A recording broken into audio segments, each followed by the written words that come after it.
نعمه ويكافئ مزيده يا ربنا لك الحمد كما ينبغي لجلال وجهك الكريم وعظيم سلطانك أشهد أن لا إله إلا الله وحده لا شريك له وأشهد أن محمدا عبده ورسوله اللهم صل وسلم وبارك على سيدنا وحبيبنا وأسوتنا وقدوتنا وقرة أعيننا محمد صلى الله عليه وسلم وعلى آله وأصحابه ومن صار على نهجه ومن جاهد حق جهاده ومن تبعهم بإحسان إلى يوم القيامة يا أيها الذين آمنوا اتقوا الله حق تقاته ولا تموتن إلا وأنتم مسلمون يا أيها الناس اتقوا ربكم الذي خلقكم من نفس واحدة وخلق منها زوجها وبث منهما رجالا كثيرا ونساء واتقوا الله الذي تساءلون به والأرحام إن الله كان عليكم رقيبا يا أيها الذين آمنوا اتقوا الله وقولوا قولا سديدا يصلح لكم أعمالكم ويغفر لكم ذنوبكم ومن يطع الله ورسوله فقد فاز فوزا عظيما أما بعد فيا عباد الله أوصيكم ونفسي بتقوى الله. Alhamdulillah, pada kesempatan pagi hari ini Allah Tabaraka wa Ta'ala memberikan kepada kita kenikmatan yang sangat besar, yaitu kenikmatan untuk bisa kita terus beramal saleh, kenikmatan untuk bisa kita terus melaksanakan kewajiban-kewajiban kita.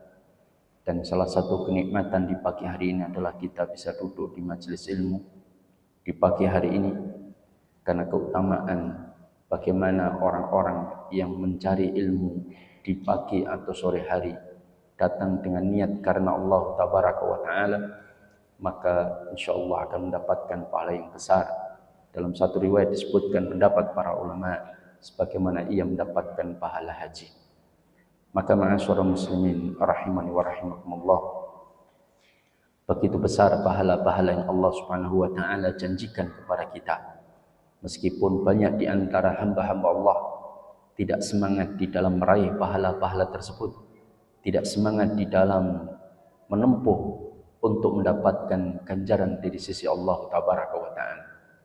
Jika ada pengumuman yang datang kepada kita, diumumkan oleh pemerintah misalkan, atau orang-orang tertentu, bahwa siapapun yang pendapatannya kurang dari 5 juta rupiah, maka selama dia ber-KTP Solo misalkan, datang ke kantor balai kota akan mendapatkan uang tunai 5 juta rupiah khusus hari kemerdekaan bulan Agustus, dan tanpa syarat dan tanpa diwakili.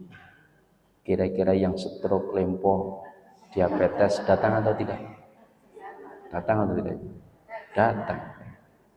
Meskipun harus merangkak, meskipun harus dengan ambulan, meskipun harus nyewa tempat tidur dorong untuk bisa tanda tangan atau cap jempol di balai kota untuk mendapatkan 5 juta rupiah. Tapi kenapa ketika Allah Subhanahu wa Ta'ala menjanjikan raka'atul fajri khairum minad dunya wa ma fiha, banyak yang enggak datang, ya atau tidak? Ya, padahal pahalanya lebih baik daripada dunia seisinya. Artinya kenikmatan yang akan kita dapatkan kelak di yaumul qiyamah, kelak di yaumul akhir, di hari akhirat, itu lebih besar, lebih menyenangkan, lebih indah, lebih baik daripada dunia seisinya. Wong baru dapat 5 juta saja sudah pada datang. Tapi kenapa dengan 2 rakaat sholat sunnah di waktu fajar itu banyak yang tidak melakukan, padahal pahalanya lebih baik daripada dapat hotel Paragon, dapat hotel macam-macam. Andaikan seluruh kota Solo ini menjadi milik jenengan, itu masih nikmat, masih lebih besar dari pahala yang akan kita dapatkan kelak di akhirat, yaitu 2 rakaat sholat sunnah fajar. Sebagian ulama berpendapat sholat fajar, yaitu sholat subuh.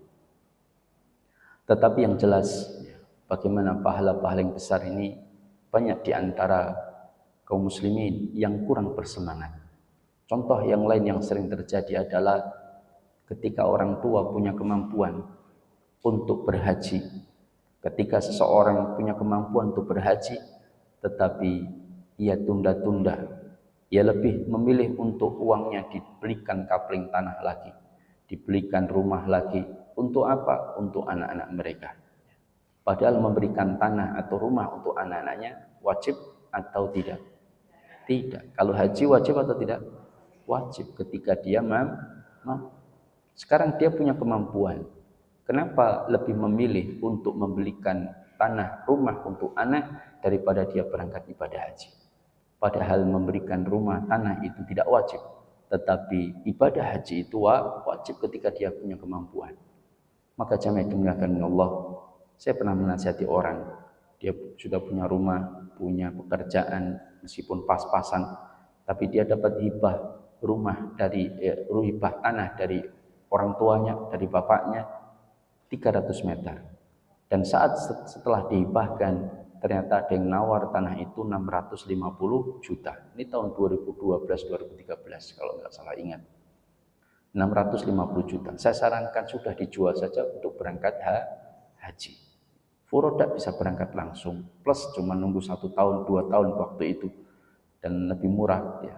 Atau mungkin reguler, mungkin sudah berangkat sekarang dengan mengantri 7-8 tahun. Ya. Tapi apa katanya? Wah, maneman buat nanti saja anak-anak saya, pas anak saya 3, 100 meter, 100 meter. Orang lebih memilih untuk memberikan harta kepada anaknya daripada dia berangkat ibadah haji. Selama nafkah sudah dicukupi, ya sudah, kita dahulukan hal yang lebih didahulukan. Maka kita harus memahami tentang aulawiyat, artinya sesuatu yang harus kita prioritaskan dari yang tidak diprioritaskan. Maka jamaah dimuliakan Allah, inilah kadang-kadang manusia tidak yakin jika hadiah, jika balasan itu tidak tampak di depan mata mereka, tidak didapatkan mereka saat ini di dunia, masih nanti di akhirat, maka mereka tidak yakin. Bukti ketidakyakinannya adalah mereka tidak bersemangat di dalam melaksanakan untuk meraih pahala-pahala yang dari amal-amal yang dijanjikan. Makanya ketika Rasulullah SAW melewati satu makbarah, satu kuburan, Rasulullah mengatakan, ketahuilah, sesungguhnya penghuni kubur ini amat sangat menginginkan untuk hidup sebentar saja. Untuk apa?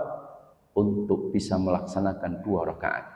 Sholat sunnah 2 rakaat itu lebih diinginkan dari keinginannya untuk mendapatkan dunia seisinya. Itu lebih menginginkan 2 rakaat sholat sunnah karena pahalanya lebih baik daripada dunia seisinya. Maka dia menginginkan hal itu. Ada pula yang sudah meninggal mengetahui dirinya belum berhaji dan juga tidak mengeluarkan zakat, atau belum banyak mengeluarkan sedekah yang mustahabah, maka dia pun menginginkan hidup kembali. Allah sebutkan dalam Al-Quran, Rabbi laula akhartani ila ajalin qarib fa asaddaqa wa aku minas salihin. Ya Allah, andaikan Engkau tangguhkan umurku sebentar saja, maka saya akan lakukan 2 hal yang dulu saya tinggalkan. Apa 2 perkara itu? 1, fa asaddaq, saya akan bersedekah, yaitu kata Imam Ibnu Abbas, saya akan keluarkan zakat, karena zakat juga merupakan sedekah yang wajib dan juga sedekah yang mustahabah, yang sunnah. Kemudian yang kedua, wa aku minas salihin, saya akan menjadi orang soleh. Apa yang dimaksud saya akan menjadi orang soleh? Kata Imam Ibnu Abbas radhiyallahu taala anhuma, yaitu saya akan menunaikan ibadah haji. Kenapa? Karena ini balasannya surga. Amal apa yang bisa kita harapkan? Salah satu yang bisa kita harapkan adalah bagaimana kita bisa berhaji dengan haji yang mabrur, yang dengannya Allah membalas surga. Hajjan mabrura laisa lahu jazaa'u illa jannah. Tidak ada balasan bagi haji yang mabrur kecuali adalah surga. Maka orang tidak bersemangat, maka dia menyesal ketika mendapati dirinya telah wafat. Sekarang berapa banyak orang tua yang tidak menjual tanah-tanah kelebihan dari rumah tempat tinggal mereka untuk bisa berangkat haji? Banyak atau tidak? Banyak. Lebih memilih untuk dikasihkan anaknya daripada buat haji. Ya. Maka jangan dimuliakan Allah. Ini akan menjadi penyesalan bagi orang-orang yang menunda-nunda ibadah haji atau tidak melaksanakan ibadah haji padahal dia punya kemampuan. Ya. Memang betul pahala haji bisa kita dapatkan dengan datang di majelis ilmu di pagi atau sore hari dengan niat karena Allah untuk menuntut ilmu, atau kita melaksanakan sholat isyraq, iya. Tapi tetap nilainya berbeda, paham? Secara asal ibadahnya, pahalanya sama. Selama sama-sama diterima, sama-sama kualitasnya, maka asalnya sama. Tapi dalam ibadah haji, kita bisa tiap hari sholat di Masjidil Haram, ya atau tidak? Sehingga itu tidak bisa dilakukan dengan sholat isyraq. Kalau asal praktek ibadah hajinya, yaitu melaksanakan umroh kalau tawaf, kalau haji tamattu, umroh habis itu kemudian haji, wukuf di Arafah dan syarat rukunnya terpenuhi, selesai, iya. Tapi kadang haji selain itu dia bisa melaksanakan sholat-sholat di Masjidil Haram maupun Masjid Nabawi. Kemudian ada amal-amal yang lain yang mungkin yang tidak bisa dikerjakan ketika sholat isyraq. Maka tetap pahala haji punya kelebihan-kelebihan dengan amal-amal yang bisa dilakukan, yang tidak bisa dilakukan pada amal-amal yang memang bisa mendapatkan pahala haji dan umrah, seperti sholat isyraq. Maka oleh karena itulah ini hal-hal yang kadang-kadang kurang diperhatikan oleh kaum muslimin, karena sesungguhnya waktu yang Allah Subhanahu wa taala berikan amatlah sangat berharga. Berharga bagi kita untuk bisa mendapatkan pahala yang Allah Subhanahu wa taala janjikan, dan itu akan kita tuai kelak di yaumul qiyamah. Maka ma'asyiral muslimin rahimani wa rahimakumullah, pada kesempatan pagi hari ini kita akan membahas tentang kelompok manusia atau orang-orang yang Allah Subhanahu wa taala selamatkan dari api neraka jahanam. Sudah siap Ibu? Sudah siap ya. Kenapa? Oh, siap menulis. Karena sesungguhnya setiap orang menginginkan kita itu selamat dari neraka-Nya Allah Tabaraka wa taala. Siksaan yang paling berat yang Allah Subhanahu wa taala berikan di antara musibah, siksaan yang ada di dunia, yang ada di alam barzakh, yang ada di alam akhirat, di padang mahsyar, itu yang paling berat dengan siksaan api neraka jahanam adalah neraka jahanam. Maka ini adalah tempat yang amat sangat dihindari oleh siapapun. Makhluk manapun sangat menginginkan selamat dari neraka jahanam.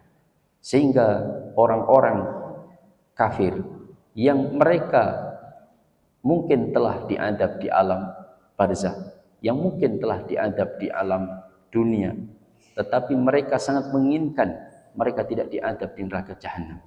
Maka ketika melihat hewan-hewan yang telah Allah jadikan turab, debu, setelah mereka diadili oleh Allah antara satu hewan dengan hewan yang lain, karena hewan itu juga akan diadili oleh Allah, maka sampai Rasulullah mengatakan tidaklah seekor domba yang bertanduk menanduk seekor domba yang tidak bertanduk kecuali Allah akan tegakkan keadilan. Maka akan dibalas di antara mereka. Makanya hewan ini nanti juga akan saling membalas. Setelah selesai urusan mereka di akhirat, maka Allah Subhanahu wa taala akan menjadikan mereka turab, debu. Mereka tidak kemudian yang hewan yang baik masuk surga, hewan yang buruk masuk neraka, enggak ada. Tetapi mereka dijadikan debu, turab. Makanya orang-orang kafir ketika melihat seperti itu, maka mereka mengatakan ya laitani qaddamtu li hayat. Mereka mengatakan ya laitani kuntu turaba. Duhai sekiranya aku juga dijadikan debu seperti hewan-hewan tersebut. Maka inilah yang kemudian diinginkan oleh orang-orang kafir. Maka oleh karena itulah jamaah Allah, betapa berat siksaan Allah Subhanahu wa taala terhadap atas neraka jahanam ini. Di neraka jahanam ini maka setiap orang menginginkan untuk berlindung darinya kepada Allah Subhanahu wa taala. Maka kita pun berlindung kepada Allah. Paling tidak kita memohon kepada Allah berapa kali? 5 kali dalam sehari minimal, yaitu ketika tasyahud. Allahumma inni a'udzubika min adabi jahannam wa min adabil qabri wa min fitnatil mahya wal mamati wa min syarri fitnatil masihid dajjal. Maka kita berlindung kepada Allah dari neraka jahanam itu paling tidak 5 kali sehari bagi yang baca ya. Kalau enggak membaca ya berarti enggak minta. Makanya manfaatkan waktu-waktu mustajab kita, seperti waktu di antara dua khutbah menurut sebagian pendapat ulama. Yang kedua, waktu ba'da asar di hari Jumat sampai tenggelam matahari. Kemudian yang ketiga, waktu safar kita. Kita safar itu ya pokoknya sesuai uruf kebiasaan, bahwa itu safar. Kalau kita ke mana? Tawangmangu, ya dianggap itu safar, ya safar menurut pendapat sebagian ulama. Tapi kalau menurut ukuran mazhab Syafi'i, yaitu sehari semalam perjalanan, ya paling tidak berarti kira-kira diukur oleh para ulama 80 km. Ya, kita ke Magelang lah, yaitu 80 km, atau Wates Jogja yang agak masuk itu ya juga sudah 80 km, maka disebut safar. Kalau dalam aturan mazhab Syafi'i atau mazhab yang lain, orang kalau safar bagi perempuan maka wajib menggunakan mahram. Maka ini safarnya seseorang. Sehari semalam perjalanan dengan unta, yaitu kira-kira sekitar 80 km dalam mazhab Syafi'i. Tapi kalau dalam mazhab yang lain seperti mazhab Hambali, ya pokoknya uruf kebiasaan dianggap safar, sudah keluar dari wilayahnya, apalagi tujuan kotanya dengan kota dia itu terputus, area yang tidak ada rumah, maksudnya lewat persawahan atau tanah-tanah kosong, maka sudah dianggap safar meskipun hanya 40 km atau mungkin 30 km. Ini ada ikhtilaf di kalangan para ulama, tapi silahkan mana yang diambil sesuai dengan keyakinan. Maka ketika safar kita mohon kepada Allah. Ketika didolimi orang, itu waktu mustajab. Kita dituduh orang, kita dipukul orang, mobil kita disempret orang, kemudian dia melarikan diri, kita didolimi, maka berdoalah. Bukan doakan jelek yang menyempret, bukan. Tapi berdoalah saat manfaatkan sebaik-baiknya.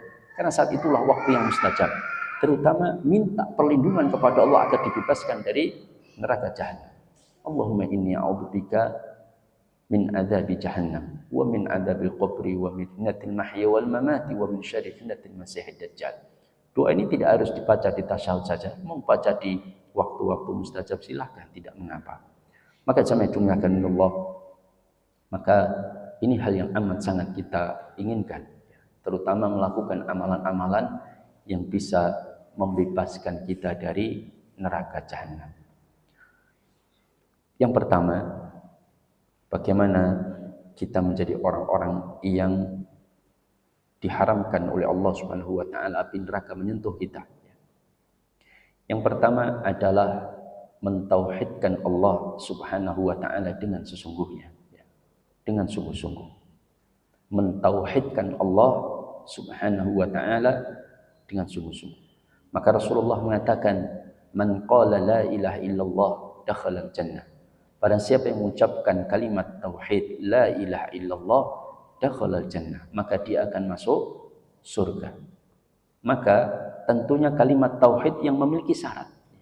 Apa syarat-syarat kalimat tauhid yang menghantarkan kita masuk surga dan Allah haramkan neraka Jahannam untuk makan jasad kita? Apa syaratnya? Yang pertama, kalimat tauhid itu betul-betul diucapkan dengan kejujuran tanpa dicampur dengan kedustaan.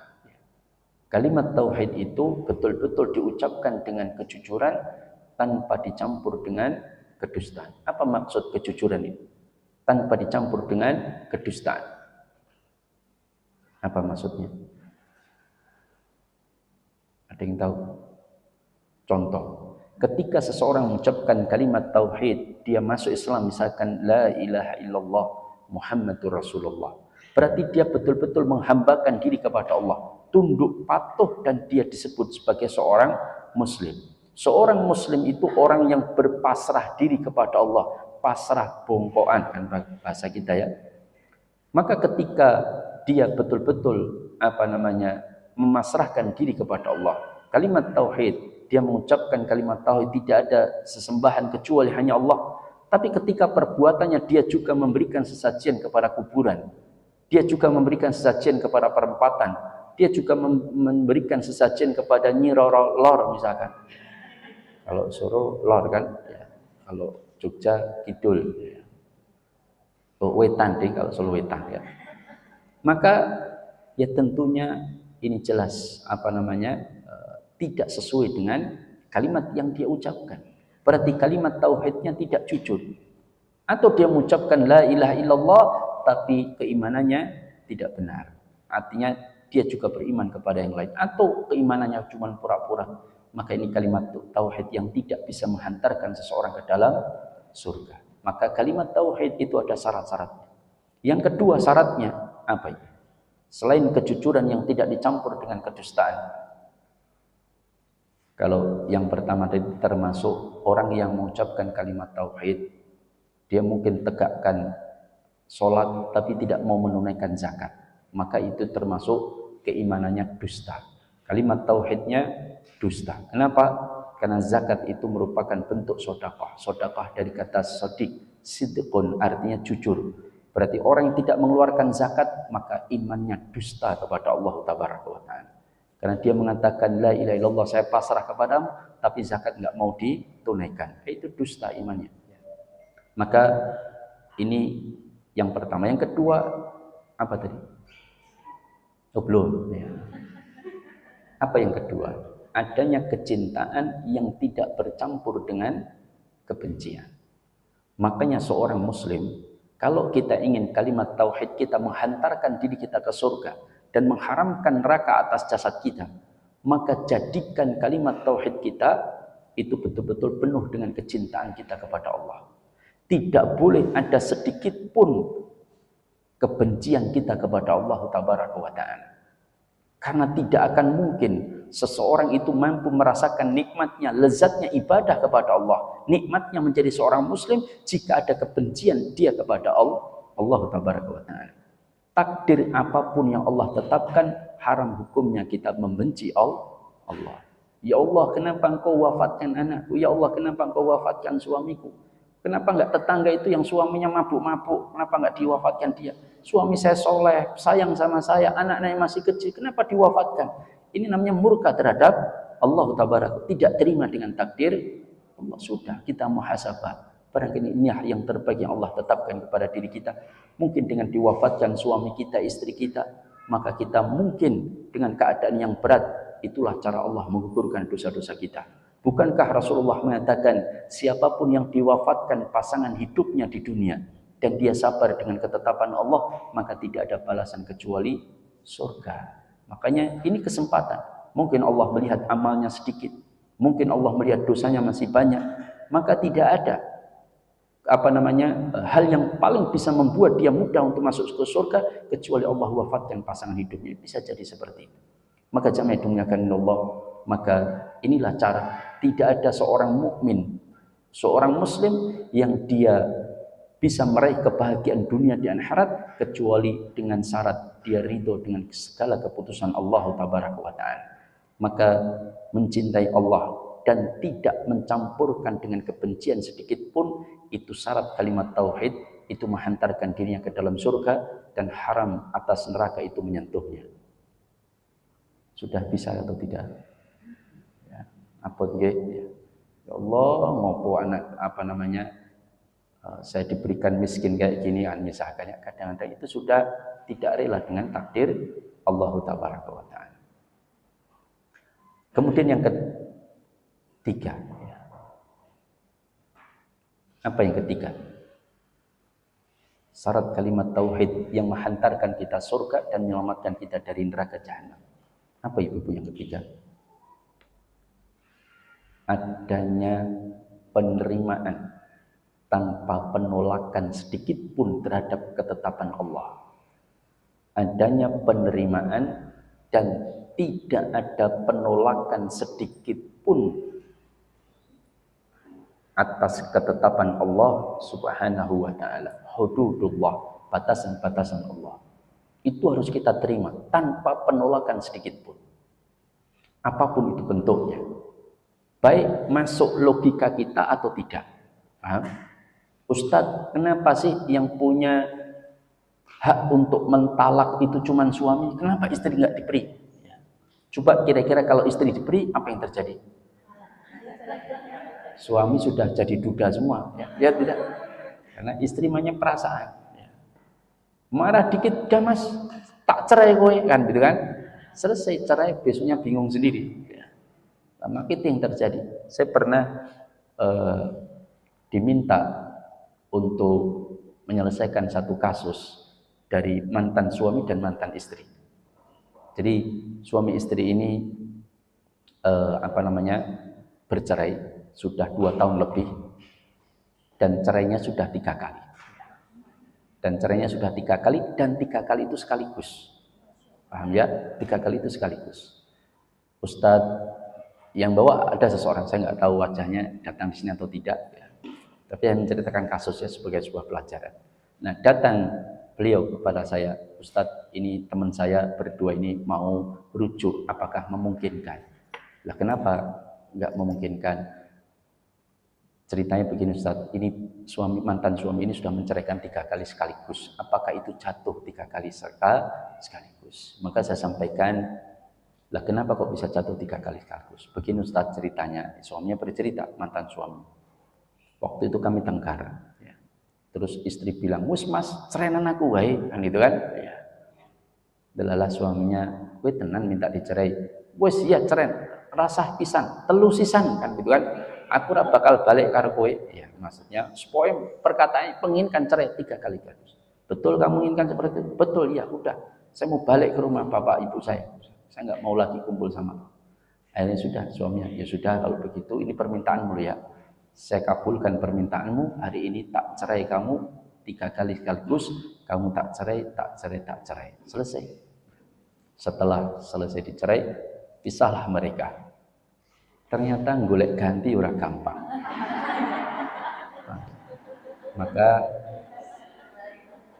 si suami sebenarnya lebih kuat, malah lebih kuat. Si istri lebih berat. Maka pulanglah dia dari kota orang tuanya menuju kota Solo dan ngajak balen. "Mas balen wae." Popo iso kan itu kan?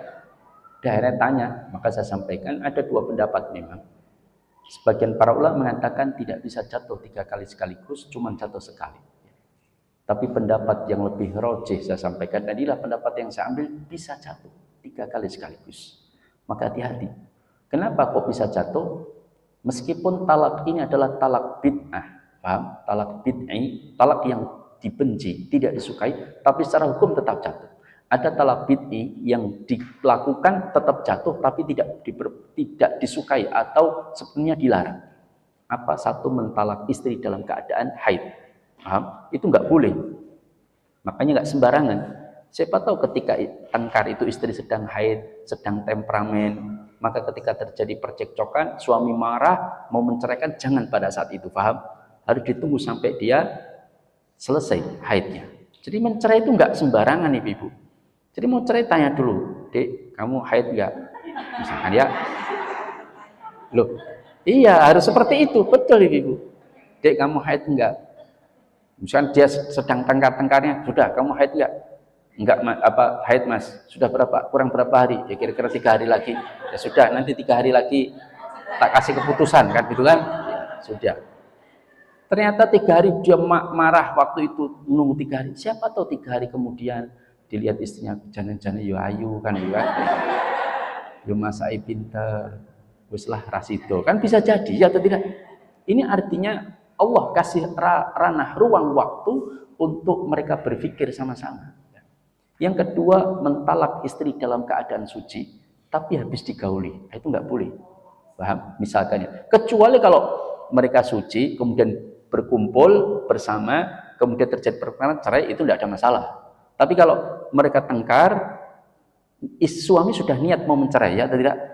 Tapi sebelum cerai, nanti malam tak kumpuli dulu sampai puas, baru tak cerai. Itu nggak boleh. Itu sudah niat mau mencerai tapi kemudian dikumpuli dulu, itu dilarang. Apakah ketika dilakukan jatuh? Tetap jatuh, paham? Tapi perbuatannya dia talak bid'ah, talak yang dibenci. Tidak boleh seharusnya seperti itu. Termasuk pula talak bid'ah itu adalah talak 3 kali sekaligus, paham? Nah, ini tidak boleh. Makanya perempuan kadang mainnya perasaan. Lalu oleh karena itulah jami'ah dunia kan Allah. Ini panjang lebar kalau bicara masalah talak ya, panjang. Tapi intinya saya sampaikan bahwa 3 talak sekaligus bisa. Loh, tapi masa dicerai belum rujuk dicerai lagi Ustaz? Begini yang harus kita paham. Perempuan yang dicerai oleh suami ketika talak 1 dan masih dalam masa iddah, itu statusnya sebetulnya masih istri. Paham? Belum cerai sempurna. Kalau cerai sempurna nggak mungkin. Islam memerintahkan istri yang ditalak harus tetap tinggal di rumah suaminya selama masa iddah. Kan begitu kan? Kalau bukan istrinya nggak mungkin satu rumah. Paham? Yang kedua, kalau dicerai dalam masa iddah, suami meninggal, istri tetap dapat warisan. Istri yang ditalak tadi tetap dapat warisan selama masih masa iddah. Itu menunjukkan status melekatnya masih istri, tapi istri yang sedang dicerai. Kemudian istri yang sedang dicerai, kalau dianggap bukan istrinya sempurna, seharusnya bisa dilamar orang lain, ya atau tidak? Tapi kan tidak boleh dilamar orang lain dalam masa iddah. Itu menunjukkan statusnya masih istri. Maka kalau dijatuhkan talak lagi, jatuh pula. Paham? Ini pendapat yang saya ambil karena secara hujah itu lebih logis dan lebih bisa diterima daripada yang mengatakan talak 3 sekaligus tidak bisa jatuh. Tapi yang monggo, ya, akhirnya pulang dengan perasaan berat mantan suami istri tadi, karena jawaban saya tidak menyenangkan mereka, ya tidak. Ya. Tapi silahkan cari pusat lain untuk mengambil pendapat yang lain, itu hak panjenengan. Maka itulah perasaan. Nah, ketika Allah menetapkan bahwa talak jatuh di tangan suami, sudah terima saja. Ketika Allah menetapkan bahwa perempuan itu hanya 1 bagian, sedangkan laki-laki 2 bagian dalam bab warisan, maka harus terima. Masuk logis atau tidak. Maka ketika seseorang menolak satu saja hukum Allah, itu sudah menjadi masalah. Betul. Apalagi menolak satu hukum Allah lalu merendahkan hukum Allah. Menurut saya hukum Allah warisan itu enggak adil. Itu kata para ulama, kalau itu dilakukan dengan kesadaran dan pengetahuan, itu bisa menjadikan dirinya murtad. Betul. Ya. Ini para ulama sampai menghukumi sedemikian. Maka hati-hati, itu bentuk kekufuran yang besar. Bentuk kekufuran yang besar. Maka tidak boleh ada penolakan dari setiap aturan dan ketetapan Allah kecuali kita harus hanya menerima saja. Satu aja ada penolakan, sudah kalimat tauhid kita rusak dan tidak bisa menghantarkan kita menuju surga dan selamat dari neraka jahanam. Kemudian yang keempat, adanya keikhlasan yang tidak dicampur dengan kesyirikan.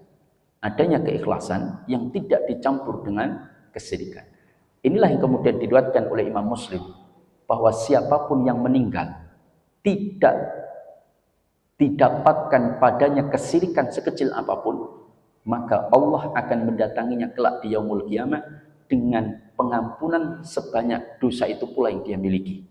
Bayangkan, selama orang itu meninggal tidak berbuat syirik sekecil apapun, maka Allah Subhanahu wa taala akan mendatanginya dengan maghfirah, dengan ampunan yang sebanyak dosa-dosa yang dia miliki. Dan bahkan dosa-dosanya Allah rubah menjadi pahala. Bayangkan, selama dengan syarat orang itu meninggal dalam keadaan tidak melakukan kesyirikan sekecil apapun. Makanya syirik itu sangat besar, sangat berat. Sampai Rasulullah mengatakan, aku lebih mengkhawatirkan syirik khafi yang tersembunyi itu daripada fitnah Dajjal. Bayangkan, fitnah Dajjal itu sudah fitnah yang luar biasa besar. Tapi ternyata ada sesuatu yang lebih Rasulullah khawatirkan dari umatnya, apa? Kesyirikan. Makanya Rasulullah mengajarkan satu doa, Allahumma inni a'udzubika an usyrika bika wa ana a'lam wa astaghfiruka lima la a'lam. Mudah-mudahan dengan doa ini kita dianggap bertaubat dari perbuatan syirik. Karena kalau meninggal dalam keadaan masih melakukan syirik, baik yang tahu maupun yang tidak tahu, itu membahayakan. Maka Allah tidak akan ampuni orang yang meninggal dengan padanya terdapat kesyirikan sekecil apapun, kecuali Allah akan adab. Kata Imam As-Sa'di, ketika orang itu meninggal dengan kesyirikannya, kalau syirik itu kecil, maka dia diadab, kemudian diambil dari neraka jahanam, kemudian dimasukkan ke dalam surga. Tapi kalau syiriknya besar, maka dia diadab di neraka jahanam khalidina fiha selama-lamanya. Maka itu bahayanya syirik. Makanya seharusnya syirik itu lebih kita takutkan daripada perbuatan dosa yang lain. Tapi kadang-kadang kita melihat syirik itu enggak ada kebencian, Pak. Melihat ada orang ngasih sajen di perempatan, oh sajen biasa-biasa saja. Seharusnya kita itu lebih besar kebenciannya daripada kita melihat ada anak muda zina di tengah jalan. Paham? Benci nggak kita? Benci. Kurang ajar, apalagi adik kakak berzina misalkan. Bejat sekali orang itu. Itu seharusnya melihat kemusyrikan itu jauh lebih marah kita daripada perbuatan zina. Itu seharusnya.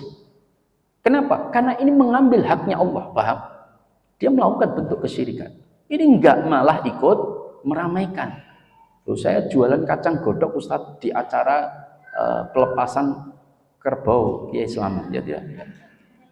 Jelas ini perbuatan yang mendukung perbuatan syirik. Enggak boleh. Kita lihat saja haram hukumnya. Kita datangi saja haram. Tapi saya jualan Ustadz malam hari lumayan jual jagung bakar. Pas kumpul-kumpul banyak orang, haram hukumnya kata para ulama. Karena dengan kita hadir berarti kita ikut menyemarakkan. Padahal acara itu adalah acara kesyirikan. Enggak boleh. Ya. Jamasan pusoko ya tidak ya. Mbok dianake sing didusi jangan pusokonya ya. Lama kajamnya dunia kan Allah. Ini syarat kalimat tauhid itu menghantarkan dia kepada surganya Allah tabaraka wa taala. Sudah berapa tadi? Sudah 4. Yang kelima apa itu? Adanya ketundukan tanpa adanya penolakan. Kalau tadi adanya penerimaan tanpa adanya apa? Sama ya, penolakan ya.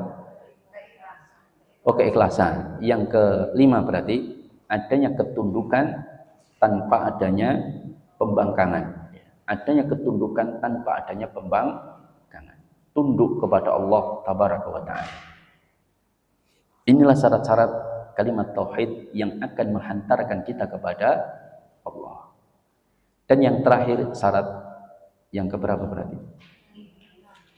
6 atau 5? 6. Yaitu peniadaan sesembahan kecuali hanya kepada Allah Subhanahu wa taala.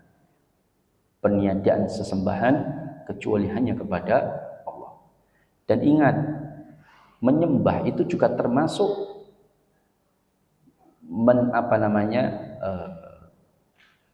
membenarkan ketika para pemimpin atau para tokoh-tokoh menghalalkan apa yang diharamkan oleh Allah. Paham? Karena dalam satu ayat Al-Quran disebutkan sesungguhnya orang-orang Yahudi dan Nasara mereka menyembah rahib-rahib mereka. Itu orang Yahudi, mantan Yahudi Nasara protes ketika dia sudah masuk Islam. Ya Rasulullah, dulu ketika kami Nasrani, kami tidak menyembah rahib-rahib kami. Maka kata Rasulullah, bukankah ketika rahib-rahib kalian menghalalkan apa yang diharamkan oleh Allah, kalian mengikutinya? Betul ya Rasulullah, itulah kalian yang menyembah rahib-rahib kalian. Itulah bentuk penyembahan. Makanya ketika ada keputusan mengharamkan yang halal, menghalalkan yang haram, maka kita tidak boleh membenarkan dan mengikutinya. Kalau kita membenarkan dan mengikuti, sama saja kita seperti menyembah orang-orang tersebut. Ya wallahu taala alam bissawab. Lama kacamai dunia kan Allah, karena menghalalkan dan mengharamkan itu haknya Allah semata-mata. At-tahlilu wa tahrimu haqqullah wahdah. At-tahlilul haram wa tahrimul halal qarinu syirki billah. Menghalalkan yang haram atau mengharamkan yang halal itu sama saja berbuat syirik kepada Allah, dan itu dosa besar. Makanya sampai Allah mengatakan para pelaku riba yang memakan harta riba, lalu kemudian mereka mengatakan innamal bai'u mithlu riba. Sesungguhnya jual beli itu sama dengan riba. Padahal Allah wa ahallallahu al-bai'a wa harrama riba. Padahal Allah menghalalkan jual beli dan mengharamkan riba. Tapi dia mengatakan riba, jual beli itu sama dengan riba. Berarti dia menghalalkan apa yang diharamkan oleh Allah tabaraka wa ta'ala. Maka apa kata Allah? Ulaika ashabun nari hum fiha khalidun. Mereka itulah yang pemakan riba, yang kemudian menghalalkan apa yang Allah haramkan. Ulaika ashabun nar, mereka itulah penduduk neraka. Hum fiha khalidun, mereka kekal di dalamnya. Sebab apa? Dia menghalalkan apa yang diharamkan oleh Allah. Zina itu halal selama 1 dengan orang yang sudah dewasa atau balik. 2 di tempat tertutup dilakukannya. 3 tidak dipaksa. 4 bukan istri orang maka halal. Akan ada kan dosen di Solo ya, yang disertasinya membuat kesimpulan milkul yamin wa ma malakat aymanukum, atau dia terjemahkan dengan milkul yamin, itu adalah sebuah hubungan dengan kelompok wanita yang bukan istri orang, dilakukan atas suka sama suka, di tempat tertutup tidak terbuka, kemudian sudah balik, ya, maka perzinahan itu tidak bisa disebut zina tetapi cinta, ya. Maka dia sudah menghalalkan yang haram. Itu kalau dia sudah datang hujah kepadanya, ya. Saya tidak memvonis orang ya, tapi saya hanya mengatakan, saya menjelaskan satu ketetapan hukum. Makanya ketika Imam Ahmad ditanya, wahai Imam, apakah engkau mengkafirkan khalifah? Beliau tidak mengkafirkan. Beliau hanya mengatakan, siapapun yang mengatakan Al-Quran itu makhluk, faqad kafar, dia kafir. Itu saja. Ini beda dengan memvonis orang ya. Kalau memvonis orang itu nggak boleh, karena itu harus ada kaidah-kaidah yang harus ditempuh dulu. Apakah dia tahu atau tidak hukumnya, apakah dia dipaksa atau tidak, itu harus ditanya terlebih dahulu sebelum memvonis kafir. Maka nggak sembarangan. Tapi saya menyatakan secara hukum, orang yang menghalalkan yang haram, maka bisa menyebabkan dia murtad atau kafir. Nah, jamaah dimuliakan Allah, ini tentang syarat-syarat kalimat tauhid yang akan menghantarkan kita terbebas dari neraka Jahannam. Yang kedua, yaitu orang yang menangis karena takutnya dia kepada Allah Subhanahu wa taala. Ini orang yang kelompok manusia yang dijamin haram neraka itu menyentuhnya. Siapa? Orang yang menangis karena takutnya dia kepada Allah Tabaraka wa taala. Allah sebutkan di dalam Al-Qur'an, ya. Idza tutla alaihim ayatul rahman kharru sujada wa bukiya. Kelompok orang-orang mukmin cirinya adalah jika mereka dibacakan ayat-ayat Ar-Rahman, yaitu Al-Qur'anul Karim, kharru sujada wa bukiya, mereka tersungkur sujud dan menangis kepada Allah. Kita pernah enggak nangis membaca Al-Qur'an gitu? Pernah atau tidak? Pernah ya? Kalau belum pernah itu tangisi diri kita. Paham? Kenapa kita tidak bisa menangis ketika membaca ayat Al-Quran, terutama tentang neraka?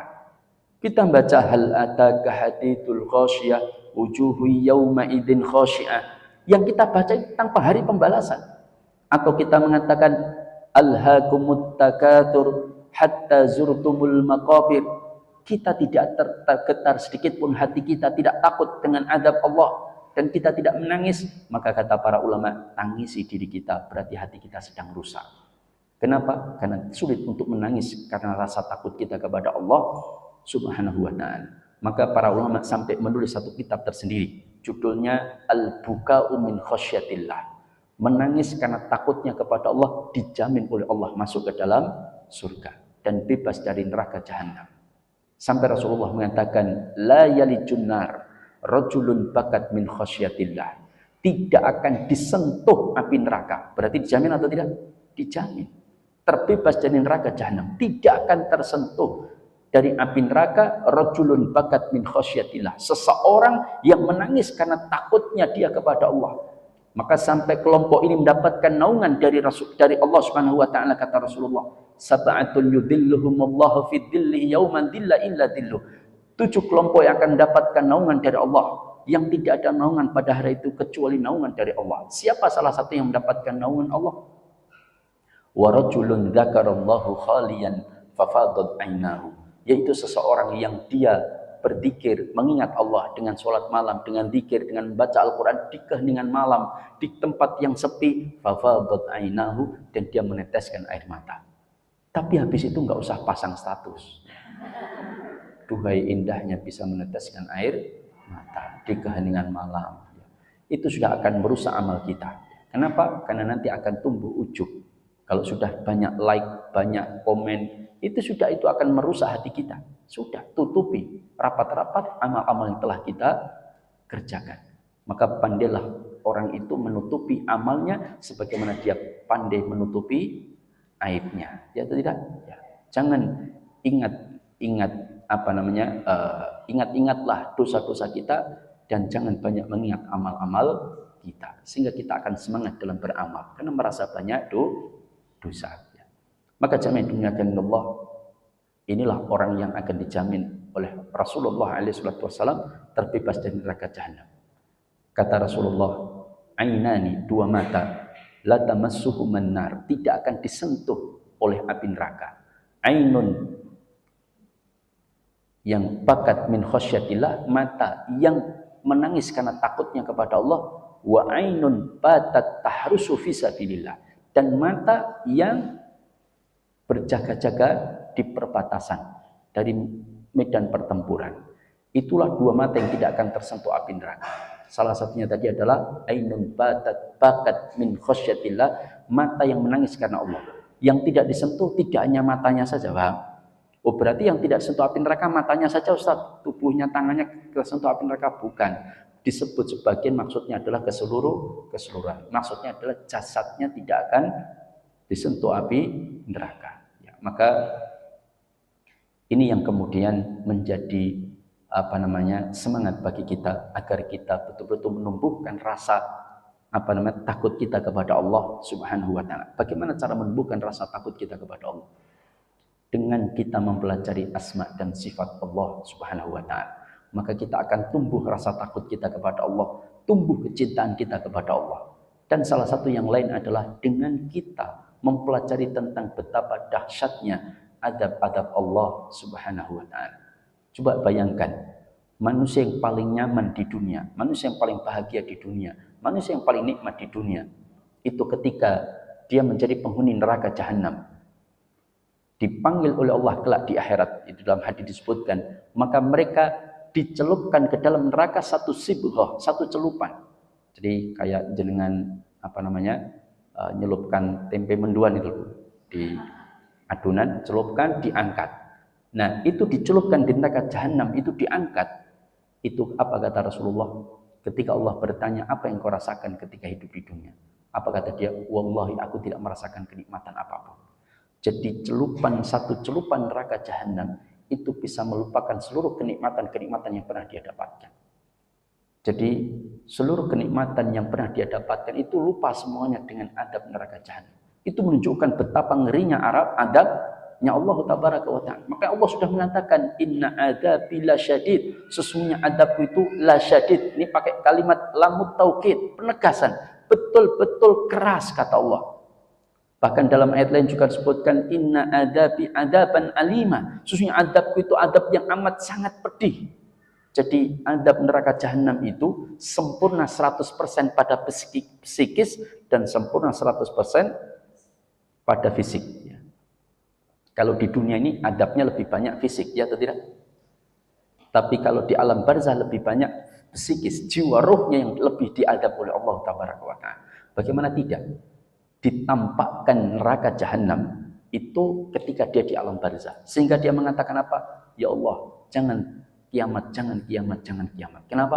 Takutnya dia menghadapi neraka jahanam. Padahal dia diadab di alam barzah, itu lebih memilih diadab di alam barzah daripada dia terjadi kiamat dan diadab di neraka jahanam. Itu sampai sedemikian mengerikannya adabnya Allah tabaraka wa ta'ala. Sedangkan orang yang di alam barzah dia termasuk penghuni surga, maka Allah akan tampakkan rumahnya di surga. Paham? Makanya ketika nanti dia masuk ke dalam surga, dia sudah tahu rumahnya di mana, sudah tahu. Kata para ulama, karena setiap ketika dia di alam barzah, itu Allah tampakkan surga dan Allah tampakkan rumah yang ada di dalam surga. Jadi sudah tahu, itu rumah saya kan, gitu kan? Inilah rumahmu kelak di surga. Sehingga ketika masuk surga, kata Rasulullah, dia tahu rumahnya di mana, sebagaimana ketika dia di dunia tahu rumahnya ada di mana. Paham? Makanya dia menginginkan, ya Allah, kapan kiamat, kapan kiamat, ya. Kapan kiamat? Karena dia ingin segera masuk surga dan bertemu dengan keluarganya. Maka malaikat mengatakan kepada penghuni alam barzah, tenang, tunggu, istirahatlah di sana. Ya, makanya orang disebut istirahat itu kalau sudah mendapatkan ampunan Allah tabaraka wa ta'ala. Tapi kalau belum istirahat, ya kalau belum masih diadab, belum istirahat. Makanya kita tidak boleh memvonis. Misalkan ada orang dikuburkan, insya Allah saudara kita yang kita kuburkan telah beristirahat dengan tenang. Enggak boleh. Karena kita enggak tahu apakah dia sudah istirahat atau tidak. Siapa tahu diadab, ya tidak. Kita bolehnya adalah mudah-mudahan beliau beristirahat dengan tenang, dengan diampuni segala dosa-dosanya. Itu boleh. Tapi kalau sudah memvonis, karena kadang-kadang kita kan ketika di takziah itu ya, telah beristirahat dengan tenang. Memangnya jangan tahu dia di alam barzah seperti apa? Kan nggak tahu. Nggak boleh. Rasulullah melarang itu, betul. Ketika ada penguburan jenazah, kemudian ada seorang sahabat mengatakan, engkau telah beristirahat dari dunia dengan tenang. Apa kata Rasulullah? Bertanya kepada orang sahabat itu, dari mana engkau tahu dia sudah beristirahat? Nah, dia sudah meninggal ya Rasulullah. Maka dia istirahat, dia orang amalnya soleh. Maka Rasulullah mengatakan tidak boleh. Adapun diriku mudah-mudahan, kan begitu kan? Maka didoakan, bukan langsung memvonis. Maka jamaah dimuliakan Allah, ini tentang bagaimana kita meraih surga dengan terbebas dari neraka jahanam dengan menangis kepada Allah Subhanahu wa taala. Maka pulang dari ini nanti nangis gitu nggih. Tapi nangisnya karena takutnya kita kepada Allah. Salah satu penghalang kita sulit menangis apa itu? Yang jelas seluruh maksiat-maksiat. Itu yang menyebabkan kita sulit menangis ketika membaca ayat Al-Quran. Yang kedua, yang disebutkan para ulama, ada 4 hal yang paling merusak sehingga kita sulit untuk menangis kepada Allah. Apa itu? Kalau secara umum ya, kita sebutkan, 1, banyaknya bermaksiat. Baik dari mata maupun pendengaran maupun perbuatan. Yang kedua, banyak memakan harta haram. Itu menyebabkan kita sulit menangis kepada Allah Taala. Artinya hati kita rusak. Yang keempat, jauh dari Al-Quran. Yang ketiga, jauh dari Al-Quranul Karim. Yang keempat, tidak mengenal Allah. Tidak mengenal Allah dengan baik.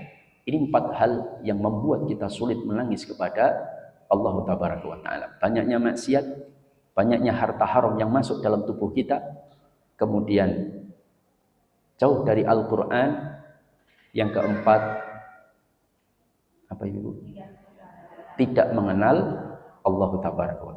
Maka sebenarnya bagus kajian khusus membahas tafsir asma wa sifat Allah. Paham? Itu sangat bagus. Dan saya rekomendasikan satu kitab dikarang oleh Syekh Abdul Razak bin Abdul Muhsin Al-Badar hafizahullah. Itu satu kitab tafsir asma wa sifat Allah. Itu sangat bagus ya. Dan sudah diterjemahkan. Silahkan cari, bukunya hitam. Warnanya hitam, tafsir asma dan sifat Allah. Dulu saya punya, tapi sudah nggak ada. Karena saya hadiahkan ke seseorang. Maka cari itu ya, kalau mau diadakan kajian seperti itu, cari ustadz, suruh menjelaskan tentang asma dan sifat Allah dalam tafsir. Tafsir asma dan sifat. Tafsir asma dan sifat, karangannya Syekh Abdul Razak bin Abdul Muhsin Al-Badar. Ini Syekh Abdul Razak bin Abdul Muhsin. Kata muridnya, salah satu orang yang sangat istimewa di zaman kita ini adalah Syekh Abdul Razak, kata murid-muridnya. Karena saya tidak pernah mendapati beliau menggunjing siapapun. Bayangkan ibu ya.